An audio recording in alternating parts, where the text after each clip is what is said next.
તો હું વિડીયોના માધ્યમથી તમને પૂરો પ્રોગ્રામની રૂપરેખા બતાવીશ, તો જરૂરથી જોજો અને છેલ્લે સુધી જોજો.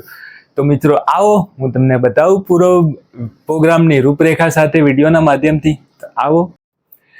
તો આ નાના નાના બાળકોનો પ્રોગ્રામ જોઈને તમને પણ એવું લાગશે કે હું મારી બાળપણની યાદોમાં તમને પણ એવું લાગશે કે હું પણ મારી બાળપણની યાદોમાં ખોવાઈ ગયો. તો જરૂરથી તમારી બાળપણની યાદોને તાજી કરવી હોય તો જરૂરથી આ નાના નાના બાળકોનો જે પ્રોગ્રામ છે એ જરૂરથી જોજો.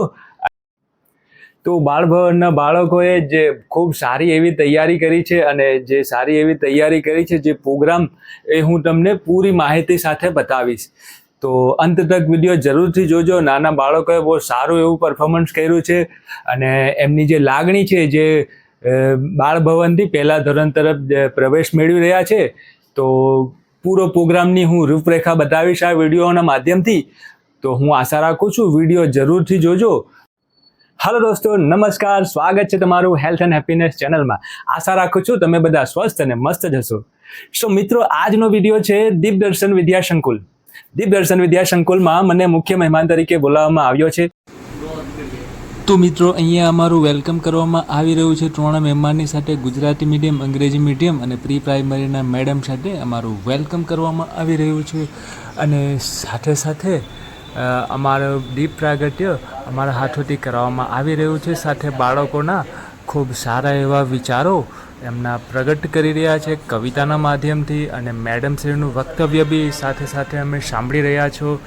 તો ખૂબ સરસ એવા પ્રોગ્રામના લોકો મજા માણી રહ્યા છે, પેરેન્ટ્સો, અને અમારું સન્માન પણ કરી રહ્યા છે મેડમો દ્વારા.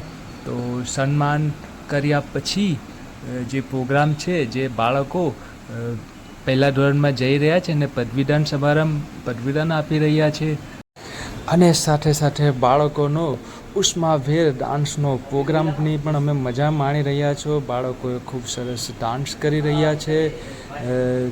તો ડાન્સની સાથે સાથે પેરેન્ટ્સો પણ ખુશ થઈ રહ્યા છે ડાન્સ જોઈને પોતાના બાળકોના.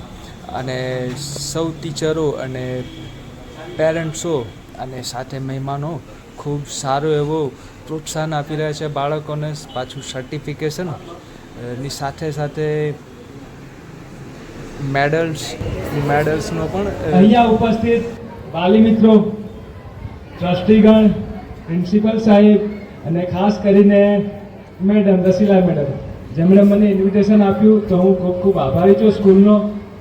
અને બાળક વિશે જણાવું તો મારા અહીંયા 3 બાળકો ભણે છે. મોટી દીકરી છે જે હાલમાં 9મા ધોરણમાં જઈ રહી છે. બીજા નંબરની દીકરી છે તે 5મા ધોરણમાં જઈ રહી છે. અને બાલવાટિકાનું તમે જે પુષ્પ અત્યારે પૂર્વ પ્રાથમિકમાંથી પ્રાથમિકમાં આપી રહ્યા છો, તો એ પહેલા ધોરણમાં જઈ રહ્યું છે. તો સ્કૂલનો અનુભવ અગર હું તમને કહું એઝ અ પેરેન્ટ્સ તરીકે, એવું નહીં કે મને ઇન્વિટેશન આપ્યું તો હું સારું બોલીશ. જે અત્યાર સુધીનો 8 વર્ષનો અનુભવ છે અમને. મારી દીકરી જ્યારે આઈ થિંક 3જામાં હતી ત્યારે અમે દીપદર્શનમાં મારું દીકરીનું એડમિશન લીધું હતું. તો જે રીતના આ મેડમે કીધું એ પ્રમાણે કે બાળકોને હેન્ડલ કરવા આજના સમયમાં ખરેખર બહુ ડિફિકલ્ટ છે. તો એક પેલું વાક્ય છે ને ગુજરાતીમાં કે એક ટીચર 100 માતાની ગરજ સારે. તો એ ખરેખર સાર્થક છે એ શબ્દ, કેમ કે માતાએ અને પિતાએ ઘરે જે હેન્ડલિંગ કરવું પડે છે સો ડિફિકલ્ટ.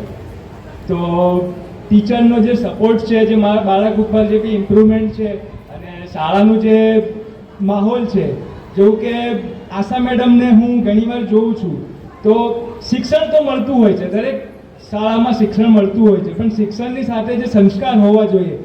રસીલા મેડમ છે, આશા મેડમ છે, જ્યારે બી સ્ટેજ પર આવે તો આપણા ધર્મનું જે સંબોધન છે, જય શ્રી કૃષ્ણ કહીને વાતની શરૂઆત કરે, તો એ ખરેખર બહુ સારી વાત કહેવાય કે આજના સમયમાં શિક્ષણ તો મળી જાય પણ સંસ્કાર નહીં મળે.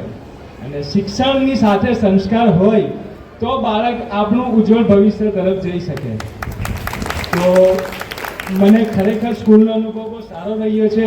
અને આ રીતના જ સ્કૂલના બાળકો અને શાળા ઉત્તર પ્રગતિ કરતી રહે એવી મારી આશા છે. Thank you. હેલો. આ પ્રસંગે આપે ખૂબ સરસ વિચારો આપ્યા તે બદલ હું આ બંને મહેમાનશ્રીનો ખૂબ ખૂબ આભાર માનું છું.